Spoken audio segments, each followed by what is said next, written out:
There you go. Hello, everybody. This is we have Dale's notes, and I'm gonna do something else with it. I would like, it occurred to me in looking at this particular study tonight that since I just done the Sermon on the Mount, I know Chris wasn't there, Kendra wasn't there. I don't know if Penny and Mike weren't there, if you saw it online. What I thought is I would like to open up with what was it like for you to experience the Sermon on the Mount without commentary 2 weeks ago? What was that like? Just having Jesus's words wash over you without any commentary.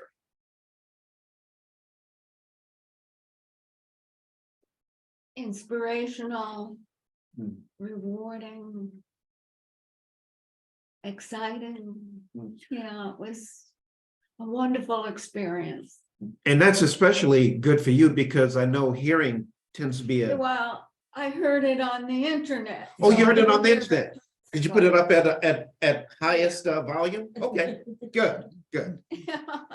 Well, that's still helpful to know that you got it. Yeah. I think can you hear me? Yeah. I think that when I listen to you do that, which I've done a couple of times at least, I try to just imagine Jesus saying those words, and especially it was nice that Eddie put like a pretty scene back behind you. And I thought you could just kind of get lost in it like that, which I really enjoyed.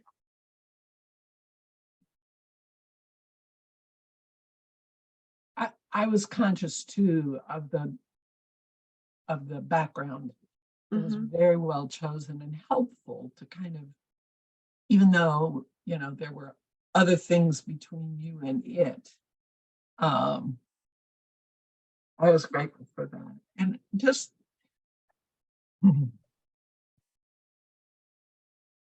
the sound of your voice, the words coming, and I don't know anyone else who kind of sounds like you. Recognize your voice in anywhere, and yet I at times kind of forgot it was you, which I think is part of the point of letting the words speak rather than the physical speaker speak. Jane, storytellers say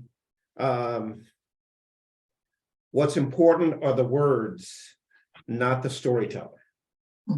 And that's what I was hoping for. So I want to say, with you, I think we succeeded. Grateful. Thank you. Since I have not memorized the Sermon on the Mount, I enjoyed being in the moment, not being able to read ahead or read behind or whatever, but just being in the moment. I mean, I can tell you bits from Sermon on the Mount, but Yeah. you could have mixed them up and I wouldn't have known because And I did one or two. But that's the way I assume Jesus gave those talks at various times, not just once. Yeah. So, but it I don't know, they had extra power because you're staying in the moment somehow, more than just reading. And in many respects, I don't know if you noticed it, Kathy, but I probably saw you and Joanne more than anybody else because you were to my right side. Sitting at the feet of Jesus. Especially when I talked about my right hand. Right. Just kidding.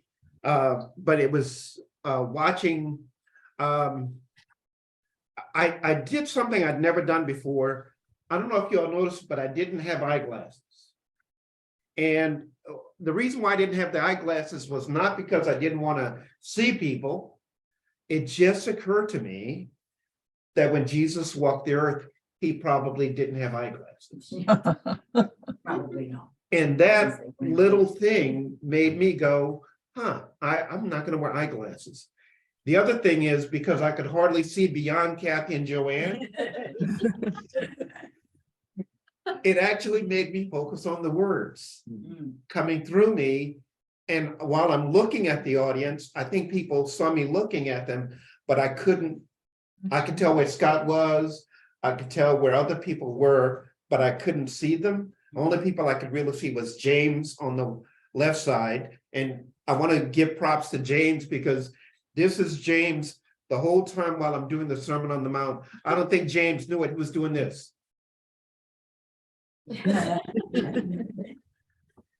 And he did that the whole time. And that's one of my most powerful memories, James. Thanks. Anything else, Kath? I'm sorry.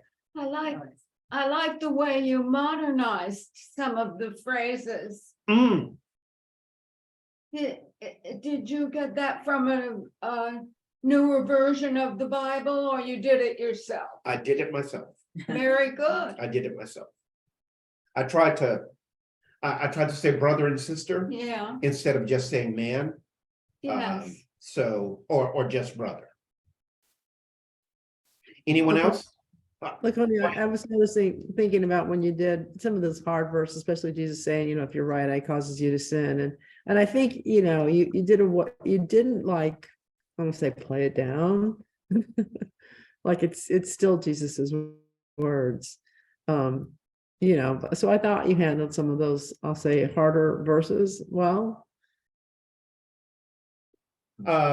Julie, I looked at my right hand. Mm. I looked at my eyes, especially with that right hand, gouge your eye out, cut your right hand off.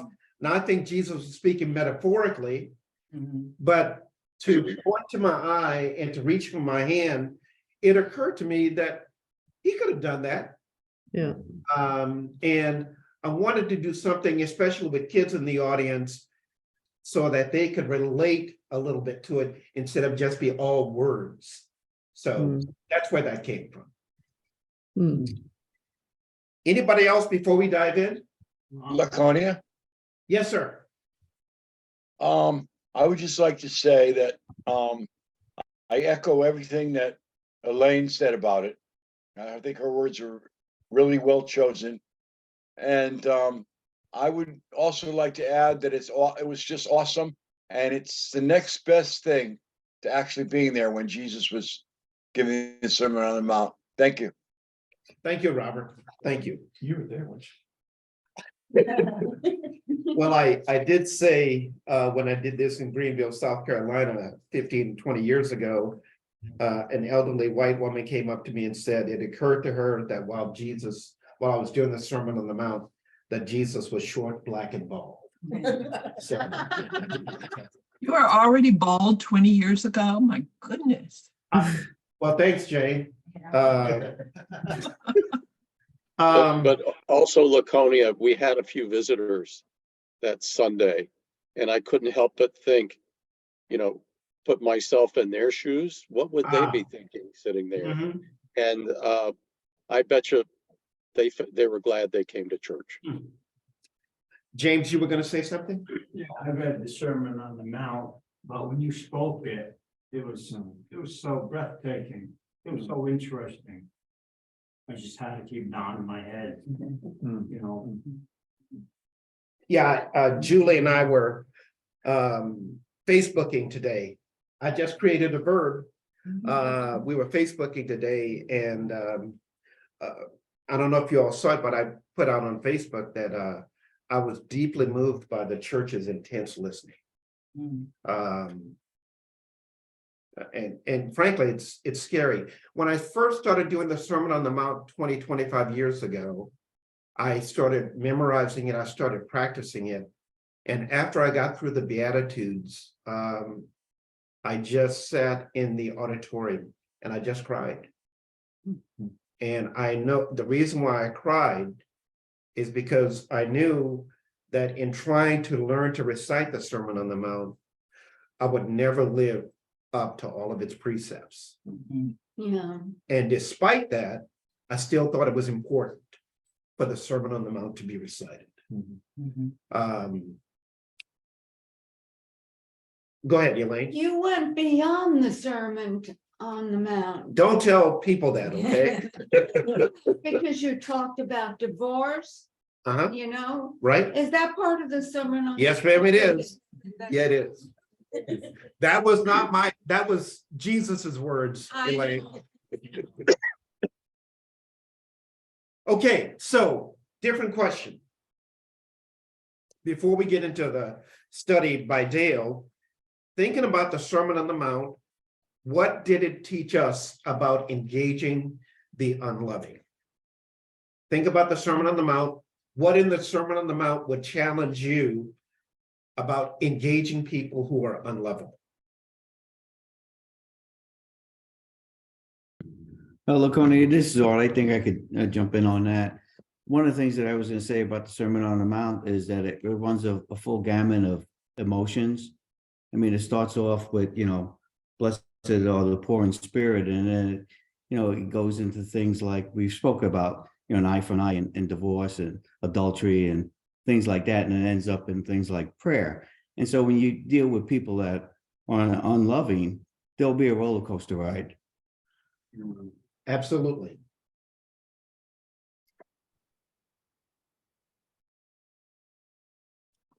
Well, on the subject of divorce, Yes, ma'am.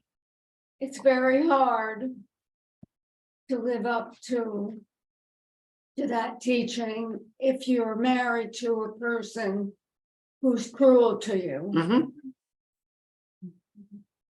I don't know, 'cause I know my own personal experience was a very difficult marriage. I was a young youth minister in Allentown, Pennsylvania in 1979 or 1980, and an Instrumental Church of Christ was about 5 miles away, and the wife of an elder sought me out. I was training in psychology at the time, and I listened to her stories about his abuse. And at the end of our time together, she said, "What do I do?" And I said, "I can't tell you what to do, but I will say this, whatever you decide, even if it means divorcing your husband," I said to her, "I would be in full support." I don't think I told her what to do, or I tried not to tell her what to do, but I wanted to make sure that when she walked away, she knew that she was believed. And she divorced him. I can't go into what she talked about, but it was horrific. And I don't think God would want any human being done to someone that her husband was doing. Well, in my case, I had no choice. Yeah. He left me, Yeah. for his sweetheart. Uh-huh. And I wasn't unfaithful. Mhm. I tried to be loving, And I but think, I had no choice when, Right. know. and I don't want us to just think about, it's really not about But then divorce. you feel, because I was divorced, I'm an unclean person, Mm, but it wasn't my fault. mm. Yep. Maybe it was, I wasn't maybe Claire. being a slave. I wasn't Yeah. being good enough. Well, And that's why he looked elsewhere. But he didn't give me enough of a chance. and I think you're doing something with the Sermon on the Mount that I think the Sermon on the Mount does. The Sermon on the Mount makes us look within ourselves. Look at the plank in your own eye before you take the speck out of somebody else's eye. Yeah, For the most part, I might be an okay person, but I'm very, very capable of hurting people. And that being said, I still trust that God loves me despite my sinfulness, despite my darkness. that's right. And I love being in a place like this that allows me to come and feel at home. Hi, we can't see you. Do you want to turn your camera on? Edward, we hear you. Oh, uh-oh. Hi, Yeah. Claire. I was gonna say, I mean, just one of the things that, of course, I wasn't here, but thinking about the Sermon on the Mount. I mean, one of the things that strikes me is just the way that Jesus pushes the boundary of love past the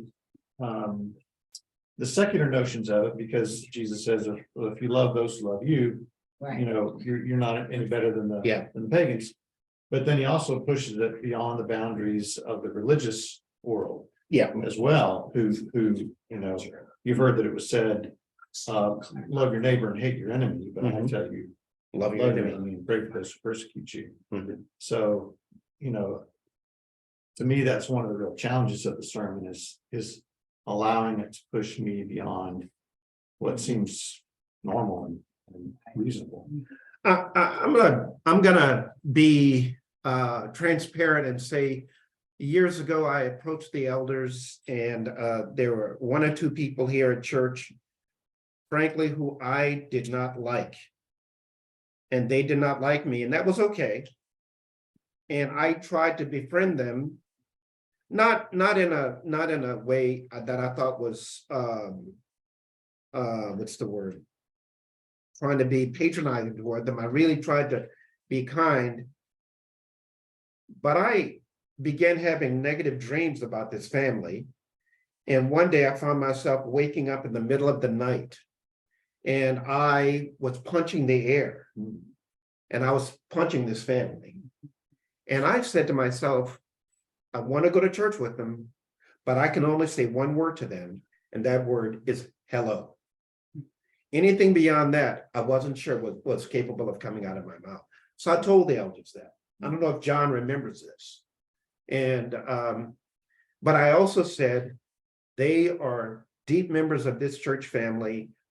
I'm committed to this church family, but I just need to take care of myself. Now, was that a loving act?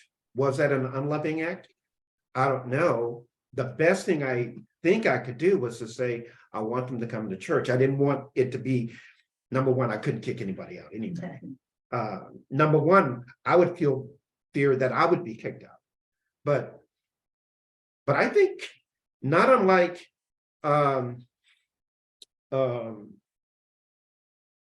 Simon the Zealot and Matthew, I don't think those two guys got along. But I think both of those guys were disciples of Jesus. And I could go to church with somebody that I didn't connect with, and we still be disciples of Jesus. I don't know if that's an incorrect application, but that's what I did that day. I tried to respond loving. Were you going to say something, Kendra? Okay, you were moving your left hand. Why didn't you like them? Why? Oh, we got to go back to another time. Right, I'm not gonna. If you were having nightmares about them, though, there must have been some experiences Yeah. that were incredibly traumatizing with them. So it's but okay, I didn't want to make that about me, but okay, all right. Anybody else on the Sermon on the Mount? Before we move on. I just want to say what's said on the mount stays on the mount.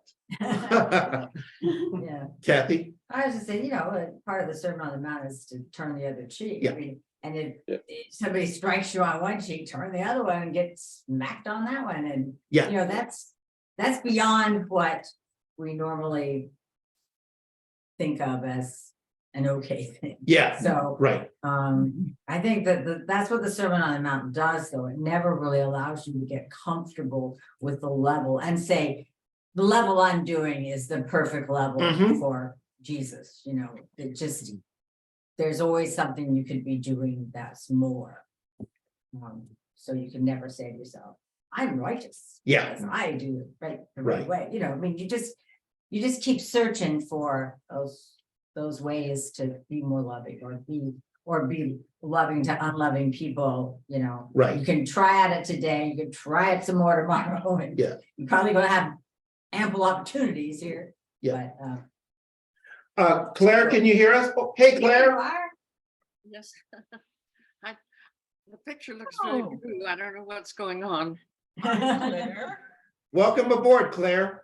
Thanks for joining us, Claire. We see you and hear you. Thank you. I don't know what I'm doing. You're doing it well, though. Yeah, Whatever great it to is, see keep you. doing it. Most of us every day. So I'm gonna go to question number 2 on our sheet.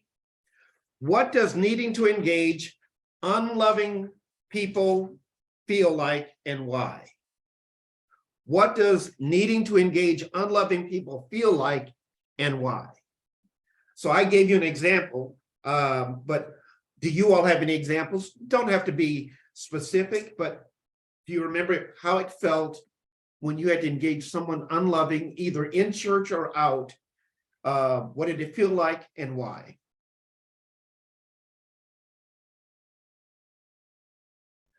Laconia, maybe I'll just take a stab. I often, I think, struggle with my pride being the big reason that I don't get along with someone, because either they've hurt my feelings or not. I mean, listen, there's trauma, and then there's simply, giving you some criticism that may or may not be right. And most of the time, I recognize I could get past it with just being more humble, letting go of the pride. And that, for the most part, takes care of things for me generally. But it takes some time and takes some work. Mhm. I mean, I would say that is usually my problem. And Julie, I think what you make me think about, and I haven't thought about this, is we think about having ego. How much ego did Jesus have? And I don't think the word is suppress.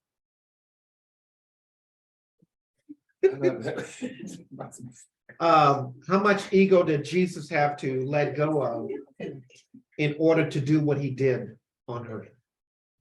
That's a question. That's a deep question for me.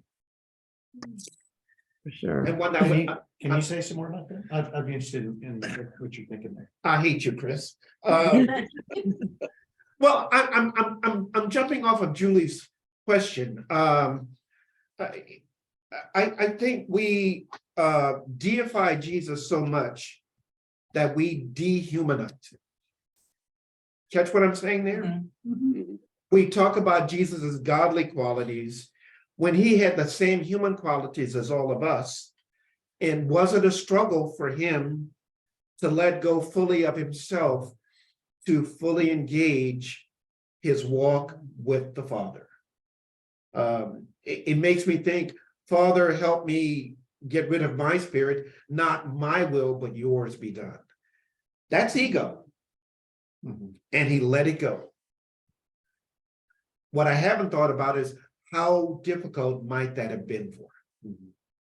Because Julie is talking about how difficult it is for her, and I know it's difficult for me sometimes, except with Eddie. Is that And in better? both cases, Oh, yeah, no. whether it's Julie's case or Jesus's case, we haven't talked about it, but I'm betting there's a big dose of forgiveness. I mean, I can't speak for you, Julie, but I've been in your shoes, and the first thing I've got to do is find a way to forgive whatever offense I'm feeling. And of course, we know that's the whole story of Jesus's mission here. Yeah, I think, what you shared about Jesus makes me think a lot about my own struggle. And I think, sometimes love is an emotion and that we feel so positively towards someone, we almost unconsciously decide then to do the loving thing for them. But when we're dealing with people that are unloving, the emotion is the exact opposite of that. It's for me, the emotion is disdain, or anger, or hurt, or outright hatred. And yet Jesus is calling me to make a decision to do the loving thing regardless. And that's what makes it so hard. I mean, so what it feels like is you're having to act in a way that's completely contrary to your feelings. Yeah. At least I am. Yeah. And it takes a lot of emotional wrestling, or it's exhausting, because you have to deal with all the emotions you were talking about. And then you have to talk your way around or pray your way around or whatever to doing what you know to be the loving thing. And for me, that doesn't happen in a split second. That takes time and energy and, wrestling with it, actually, a lot of times. Sometimes it's habit, because sometimes you just, been raised to suck it up and not show your true feelings. And on that level, it's easier, but that's usually, more intense times when it's much harder. And, well, Anyone else? Yeah, I'd like to jump in. This is Art, and I hope this is not too shallow. But even a needy person has a smile. And so what you have to do is you have to break them down. You got to get to that smile. And if you just work at it and you keep needling away, you'll find it. Now you're going to put yourself out on a little bit of a plank because their need may turn into outrage. But that person has a smile in there. You just got to get it out. That's so hard. yeah, Thank you, Art. yeah. Get ready to turn the other cheek. Julie, you are laughing up a storm there. That's so Art. I didn't. Yeah, That's wisdom. yeah. That is with. I'm sorry to say something else, but it seems to me there are some relationships that we have where we might say the person has, actually, it might be true, the person's been mean to us. But in some cases, we find ourselves feeling that we're not worthy of their love or their respect, or trying extra hard to be loved by that person. I spent a lot of years trying to earn my father's love. And I mean, decades and decades. And I know he loved me, but it's knowing that now and believing it then were different challenges. But I suspect there's a bunch of people on this screen who maybe have had the same experience. You had a relationship with someone, it just didn't go the way that you really hoped, but you tried really hard to be who they wanted you to be, or to be lovable by them. And talk about hard.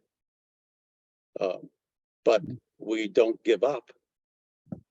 And sometimes it works. I'm thinking about Peter right now, when Jesus told Peter to get thee behind me, Satan. What does Peter do with that? Peter could have just run away. Later, Peter cuts off Malchus's ear. Now, he spent 3 years with Jesus, and he's still not getting it. And whatever Jesus did, it says it healed. Then he denies Jesus. Jesus is killed. And I think Peter really had to struggle with, from a human perspective, how worthy am I? And I don't think that's a struggle that not a lot of us have. A lot of us have that struggle. Yeah. Whether we say it or not. That makes sense? Yeah, I think that's big picture wise. I think that's why Jesus begins the Sermon on the Mount with the Beatitudes, the blessings, because it's only by seeing ourselves as blessed, approved by God, that we then have the ego to be able to do these really challenging kinds of life. Because without that, we're just operating out of our own woundedness and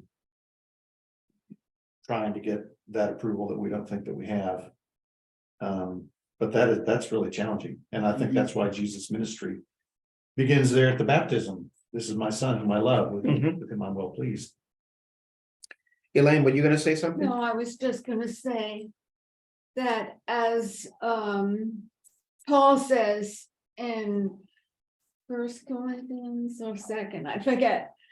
Love never does no harm to another person. And love gets love. If you love someone, they will respond. Event may take time.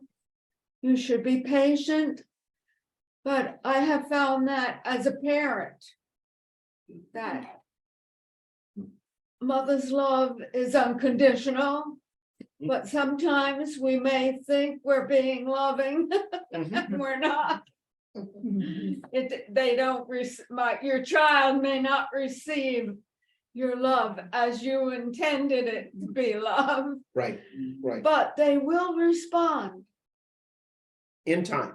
in time. Yes, I have found that. That's in the best cases. Yeah, Because it's not going to be in all the cases.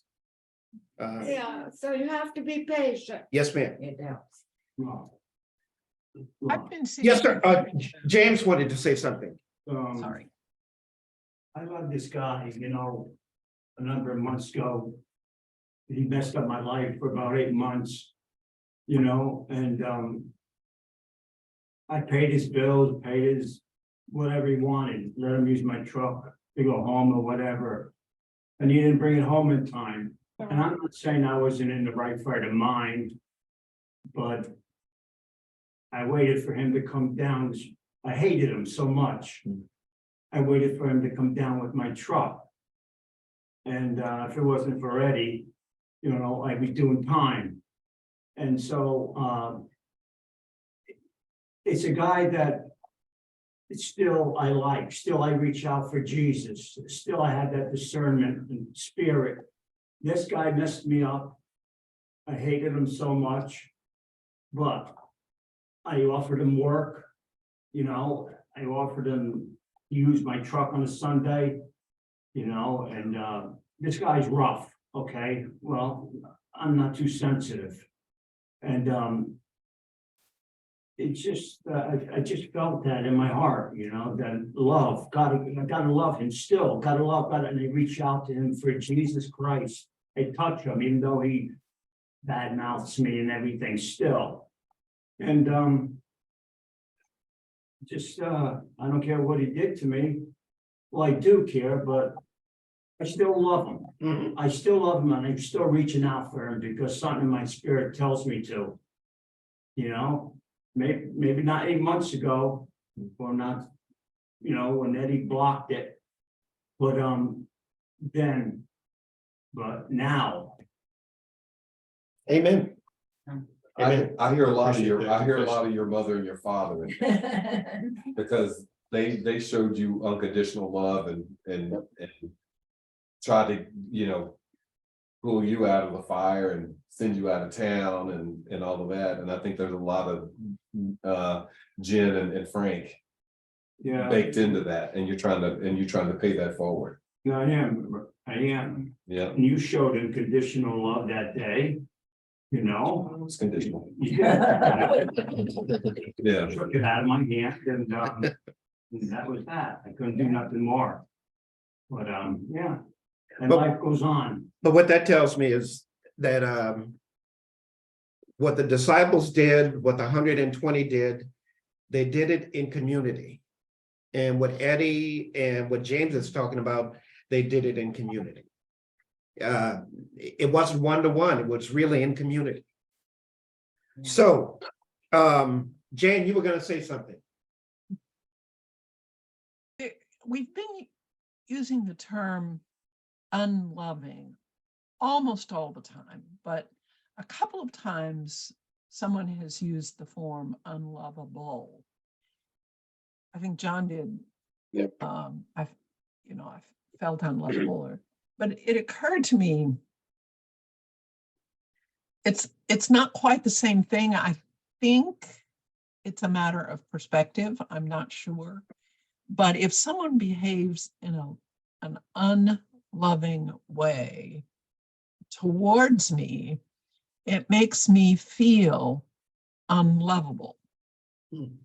Because I was trying to sort out, well, there are some people that just occasionally act in an unloving way. And then there are some people that are just unlovable, that are just, just don't make the cut.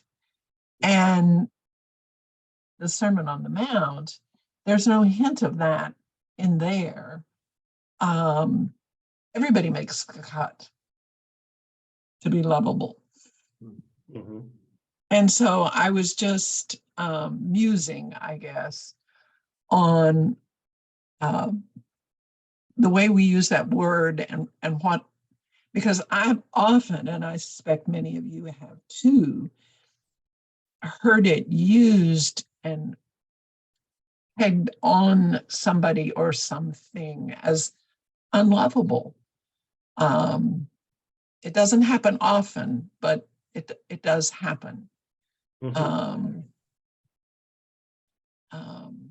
So anyway, I didn't know if it would be worth sharing or not, but I decided to, since I'd been thinking about it for 20 minutes. It was worth sharing. And what's hitting me tonight is, and I think this is another reason why I appreciate this church family is, this is a kind of topic where a lot of churches, I want to be kind. When they get to this part, people are vague about how difficult life is for them. They don't call themselves sinners. They don't do what James did. They don't say what I say. They don't say what Chris said. They don't say what Kathy said. And you walk out and you feel like, wow, we're put together. I think most of us feel like we're not. Right. I know I feel that way every Sunday. And the only reason why I'm here every Sunday is because of the grace of Jesus and God. That's what makes me get through the day. Whether I say it or not, verbally, it is my hope that it is oozing through my very being that I'm being God's representative in the arenas in which I live, as imperfectly as I do. Kathy? And I want to add the value of community here, because when it's just me and somebody that I'm having trouble with or whatever, it's one thing. But if I can share that and talk it over with somebody else, it immediately takes the weight off me, and I don't feel so oppressed, and I feel freer to say, okay, now I don't know, it just really helps, even if it didn't change the actual situation or not. Just knowing that you're part of the community just really helps. Yeah. Yeah. That forgives you for bad feelings. Yeah, they say. Maybe 7 out of 10. Anyway, I hope I have a community. I want us to note that Joanne was one who said he forgives you for bad feelings. That's important. Laconia. Yes, Robert. Yeah. I just want to share something today that happened to me where I wasn't very loving. I have to admit that I wasn't very loving. I wasn't very forgiving. And I basically was pulling into a spot, but I kind of pulled in a little crooked, and I was trying to straighten it out, and someone pulled in to really quickly and sharply in the spot next to me.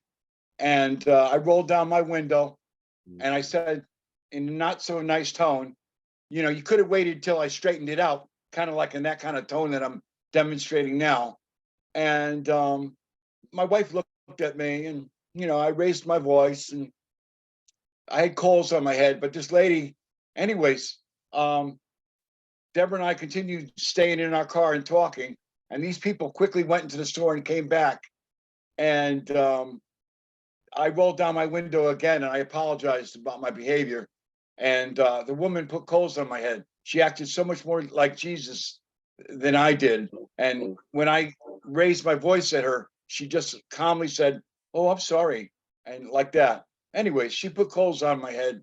She acted much more like our Lord than I did. So that's my little confession for today. Robert, I think you speak for a lot of us, my friend. Yeah. We've all been there. John, were you gonna say something?